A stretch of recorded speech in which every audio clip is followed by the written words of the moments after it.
If I remember correctly, I mentioned that in my top 5 most anticipated movies of 2025 video, to which I'm really happy you guys enjoyed that video.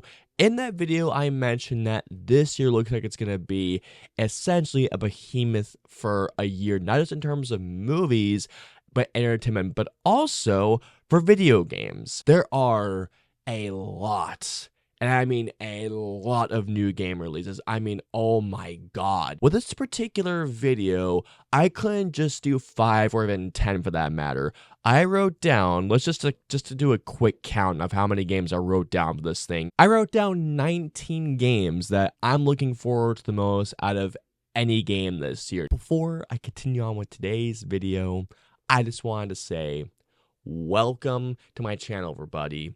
For those of you who are coming by my channel for the very first time, be sure to hit that subscribe button to not miss a feature video, or it's a feature review, a reaction, a top 5, top 10, or whatever I have coming your way, and join me on my journey to 10K subscribers and beyond, because believe me when I say this, guys, you are not going to miss the cool stuff I have coming your way. And for those of you who are coming back to my channel, by the way, welcome back, everybody. You have no idea how happy this year is once again. And let's start our conversation below. What games are you looking forward to the most this year besides the obvious GTA 6 or, I mean, God, the amount of releases that are out this year or that are coming out this year are absolutely fucking crazy. So guys, now it is time to get into the releases that I am just over the moon excited about. And just what you guys know, every single game that I wrote down here has essentially, if they don't have a specific release date, they are supposedly coming out this year. Here are just some of the games that, even though they may not even be my top 3 or my top 5 per se, I'm looking forward to these guys. So I'll just name off of them, and I might give like a sentence description of why I'm looking forward to them. So here we go. Marvel 1943, The Rise of Hydra. I'm primarily looking forward to this game because it was one of the writers was Amy Hennig, you know, the girl who was behind Uncharted. She was also, I believe, behind Jack and Daxter, if I'm not mistaken. She also was a big spearheader behind the Legacy of Kain game, specifically Soul Reaver. So for that reason alone, Mafia: The Old Country. I'm a big fan of the Mafia games, specifically Mafia's 1 and 2. Didn't play 3, but I am looking forward to seeing them essentially going to the origins of Mafia. I'm looking forward to that a lot. I know my buddy Gary is very much looking forward to this game a lot. Little Nightmares 3, I am really excited for this game as a big fan of the first 2 games, though. I'm curious to see, I believe that Supermassive is developing this game, so I'm very curious to see how they go from those Dark Pictures games to this. Speaking of the Dark Pictures, we have Directive 8020. I am a big fan of the Dark Pictures games, and I will say that I still do think that Little Hope is the best of all the Dark Pictures games, and I'm curious to see how they do this season 2 of the Dark Pictures anthology, knowing there's going to be more towards, I guess, The Thing or Alien, and knowing that Supermassive is going in this direction. Killing Floor 3, I'm also very much looking forward to as a big fan of the first 2 games. I'm very curious to see really more of the monster types and the more weapon types, the maps. Avowed is a game I'm looking forward to, especially knowing that it's from Obsidian. I mean, the guys who made KOTOR 2, The Outer Worlds, they're currently making The Outer Worlds 2, to which I am really looking forward to, and I'm pretty sure The Outer Worlds 2 is coming out this year as well, so mark that down as well on this list. So technically 10 games here as well. Atomfall is another game that I keep hearing really cool things about. It just seems like a different game and a fun game, and that's all I really want out of games, just a different but a fun game. FBC Firebreak is another game I'm looking forward to a lot, especially considering that it's Remedy's first actual full-blown multiplayer title, and knowing that it's set in the Control universe. I'm a big fan of Control. I can't wait for Control 2, and the gameplay that I've seen from this game looks absolutely nuts. I'm looking forward to this game a lot. The last game that I'm going to talk about here, and I guarantee you guys are going to be shocked, well, I should say some of you will be shocked knowing this is not my top 10, and that is Death Stranding 2 on the Beach. I really like the first Death Stranding a lot. As a matter of fact, I think the game is a terrific game, although it takes a long time for that first game to actually kick in. I mean, that game takes forever to kick in, but once it does, to say that it's a ride is a huge understatement, and I'm curious to see how the story further develops in the second game. Plus, hey, it's Hideo Kojima.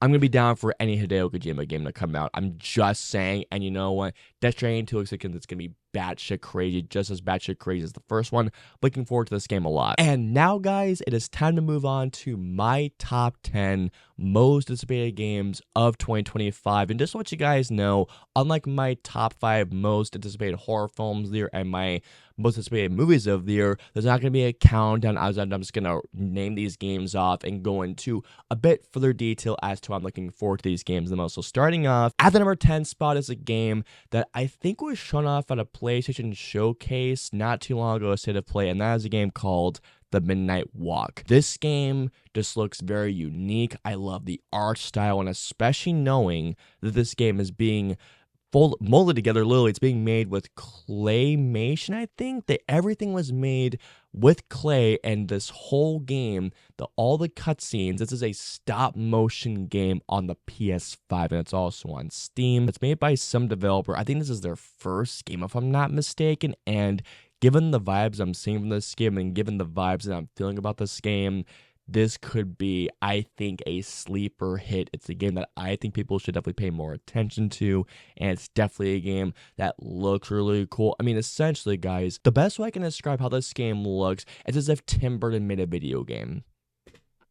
How could I resist that? Seriously, it looks really, really cool. I love the art style. We don't know much more about this game, but it looks great. Next up is a game that I didn't know if it was going to be coming out anytime soon, and it supposedly is coming out this year, and that is Metroid Prime 4. Metroid Prime 4 looks absolutely incredible, and I admit I have not been in a single Metroid Prime game, although that might change because I may have a review in the works for Metroid Prime Remastered. I'm just saying, look out for that. I want to say around the time that Metroid Prime 4 comes out. From what I have played so far, the first Metroid Prime of the remastered game, I should say, the game is absolutely incredible, although I have not beaten 2 and 3. Metroid Prime 4, there has been a lot of gameplay, and knowing that, by the way, that I believe Retro Studios, I think that's the developer making this game, is back, who, by the way, they're the same guys who made the first 3 Metroid Prime games. Everything I have seen from the developers who are very excited for this game, I'm really looking forward to this game a lot, and you can definitely bet your ass that once this game comes out, I'm going to probably lose a lot of my life to playing Metroid Prime 4, and that reminds me, I need to get back to playing Metroid Prime Remastered because I really want to review that game for you guys, and I can promise this. Okay, here's a promise to you guys. I will review Metroid Prime Remastered, I'd say like a week before Metroid Prime 4 comes out. That's my promise to you guys. Yeah, record that. Seriously, put that in your notes. I will review the game for you guys. I absolutely will. The next game I'm going to be talking about here is a game that didn't really have a name for a very long time. And this is a game that was in development hell really since this guy made a particular game that I absolutely love, and that's BioShock Infinite. This game is Ken Levine's next game, and that is Judas. This is a game that looks so fucking cool. It definitely looks like it has that BioShock-y vibe, especially when it comes down to the gameplay, but the thing that I am most curious is about how they use what Ken Levine calls as essentially narrative Legos, or in this case, procedural generated, of how the narrative goes along. And from everything that I've seen so far, this does have the potential to be something really, really cool. And once again, I just want to reiterate this. This game was developed by Ken Levine. Ken Levine, and if you ask me, Ken Levine is an absolute genius when it comes down to his storytelling, narrative, developing a game. Like just his creative vision is something that I absolutely love, and I'm very curious to see how this game turns out. It's supposed to be coming out, from what I heard, springtime or maybe even summertime of this year, and either way, I'm looking forward to this game a lot. I cannot wait for Judas. Coming on to the next 2 games that I can guarantee you guys are going to be shocked. They're not in my top 5, and believe me when I say this. As I was making this list, it shocked me that I'm actually looking forward to my top 5 more than these 2 games, because even though 7 and 6 are games that I am really excited about, but there's just something about my top 5, in particular really my top 2, that I am way more excited about more than anything else. I mean, my numbers 1 and 2 for different reasons, but regardless, let's get into these games. Number 7 is The Ghost of Your Toy, or Ghost of Your Toy, and number 6, Doom the Dark Ages. I know, I know, you guys are going to be shocked upon hearing that, but just listen to me when I say this. Both of these games look incredible. Ghost of Yotoi looks incredible. I mean, I loved Ghost of Tsushima. It's definitely, still to this day, my top 10 favorite PS4 exclusives. That game sucked me in. It was one of the few platinum trophies I've actually acquired on my PS4. Well, the PS4, because I will have to replay it on my PS5 before Ghost of Yotoi comes out. All I want out of Ghost of Yotoi is a great continuation of Ghost of Tsushima. I want that same vibe. I want that same gameplay, but of course, further evolved, further fleshed out. I want that same art style, because if y'all have played Ghost of Tsushima, you will all know that Ghost of Tsushima is one of the most gorgeous looking games out there. I mean, the contrast, the art direction, the graphics in that game are just stunning to say the least. And when it comes to Doom the Dark Ages, I'm a massive Doom fan. Doom 2016 I thought was great.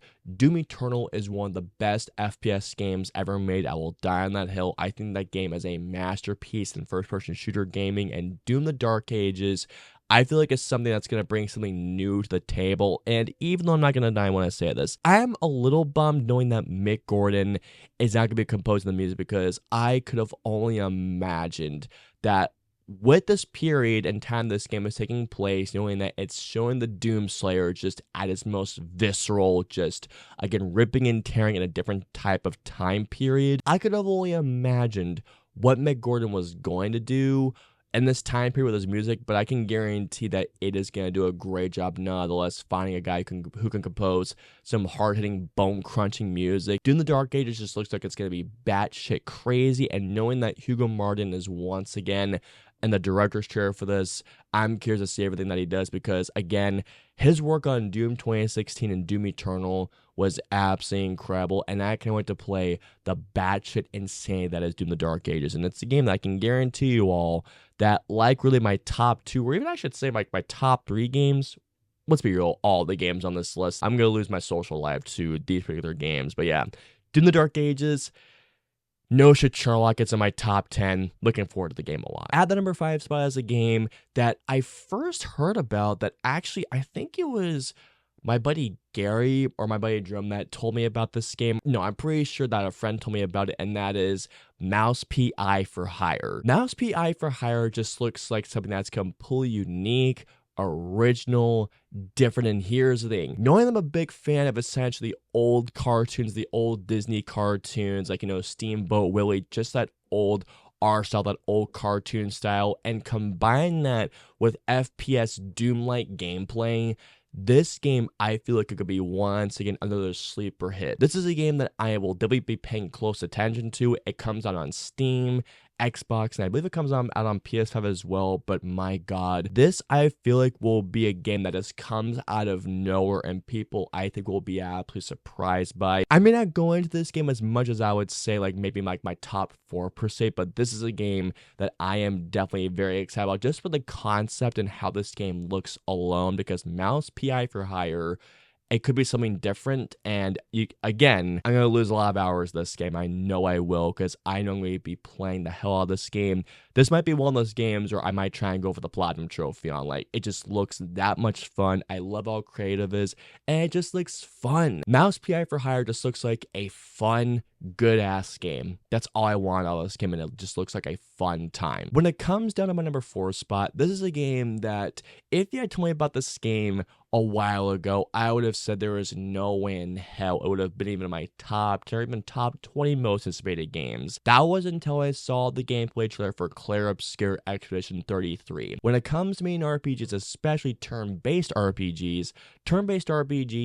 not a fan of. I mean, minus a few games, like a couple of the Final Fantasy games, and Knights of the Old Republic, and I guess a few others, turn-based RPGs have never been my thing. This game, however, looks like it's going to essentially turn a dime and basically turn the turn-based strategy or turn the turn-based RPG genre or subgenre on its head. The voice cast this game, I mean, come on, guys, listen when I say this when it comes down to the voice cast.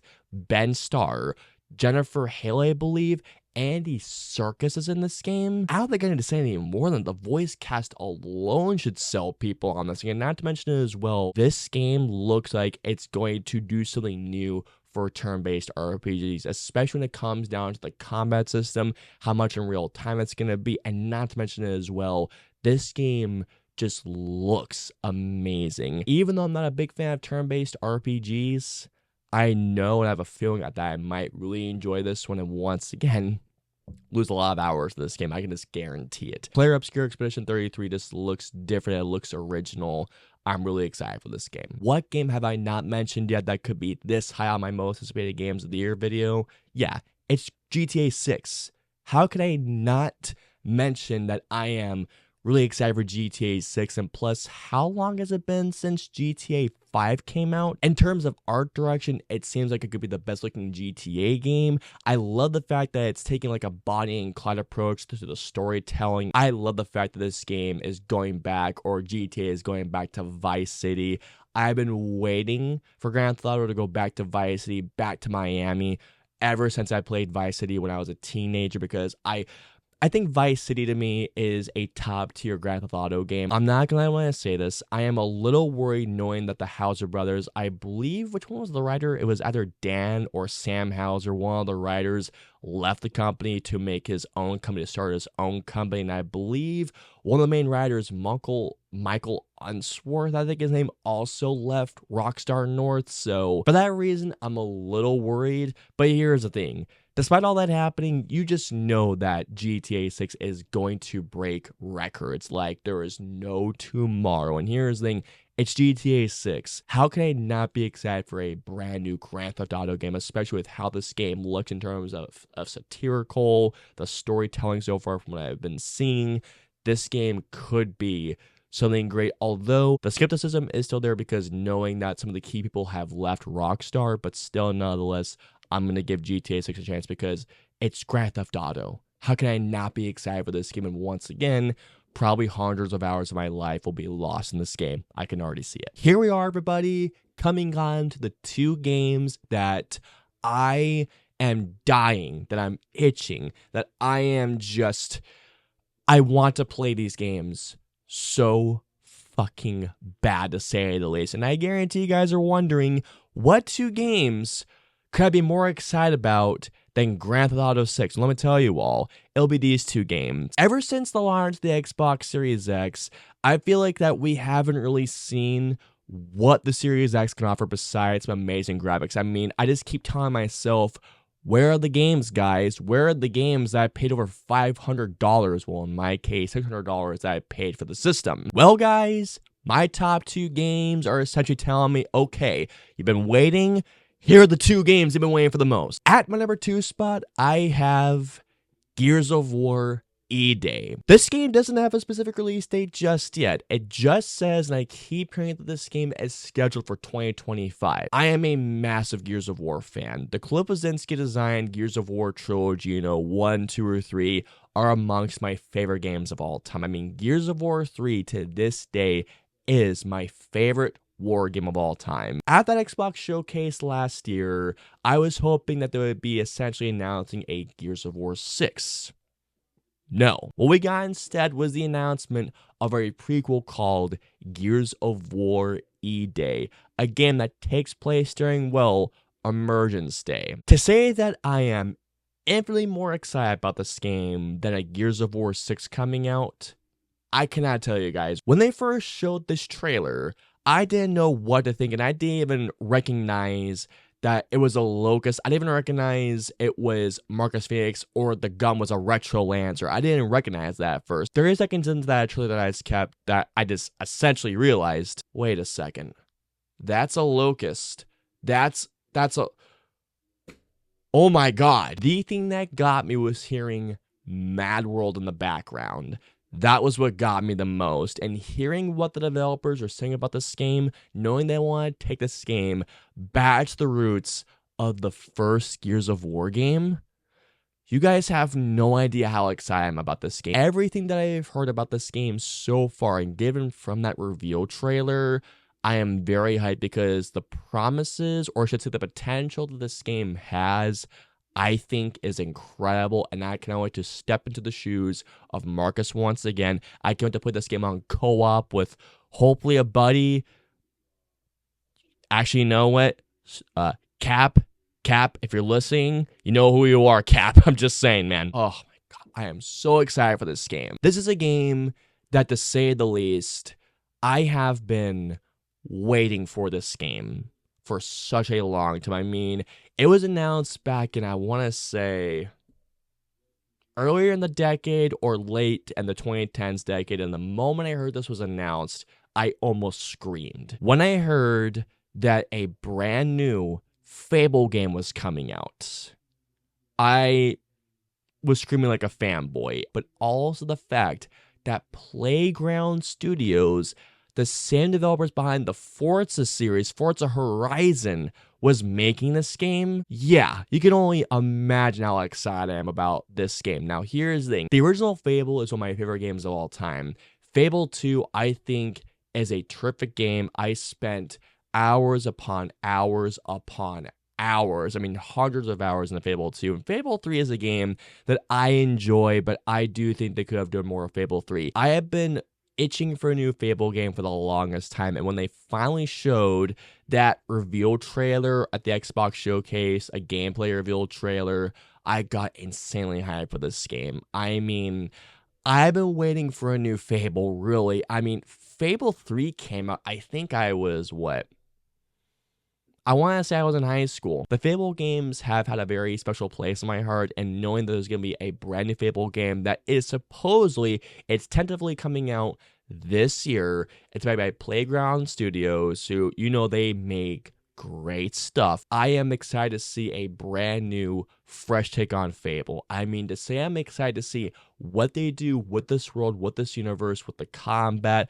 the storytelling, the RPG elements, the art direction, the characters of this world. This is a game that the moment I heard about it, I was just like, holy crap, I cannot believe my childhood is coming back once again. Does nostalgia play a bit of a factor into this? A tiny bit, but otherwise, to say I'm excited for a brand new Fable game with the new Fable game, I cannot put into words how excited I am for this game. I cannot wait to, once again, take a shot now. Every time I've been saying this throughout this video, I cannot wait to lose my life to this game. And the moment I buy it, I'm not going to be talking to anybody for a long time. I can just guarantee that right now. I'm just going to like, guys, I'm sorry, I love you all, but I'm shutting off the lights in my room, turning off everything, minus my TV, and I'm being sucked into the world of Albion once again. Cannot fucking wait for this game. That's gonna wrap it up for my most anticipated games of 2025. Guys, there was so much to cover, but there were so many games I want to talk about, whether it was in little detail or greater detail. I am so excited for all these games, but mainly my top 5, but mainly Fable. I cannot wait for this game. I hope you all enjoyed my most anticipated games of 2025. If so, please hit the like button, or if you dislike this video, hit the dislike button. If you guys want to see my previous 2 videos, please click it right there or right there. And of course, until my next review or video goes live, I will see you all next time.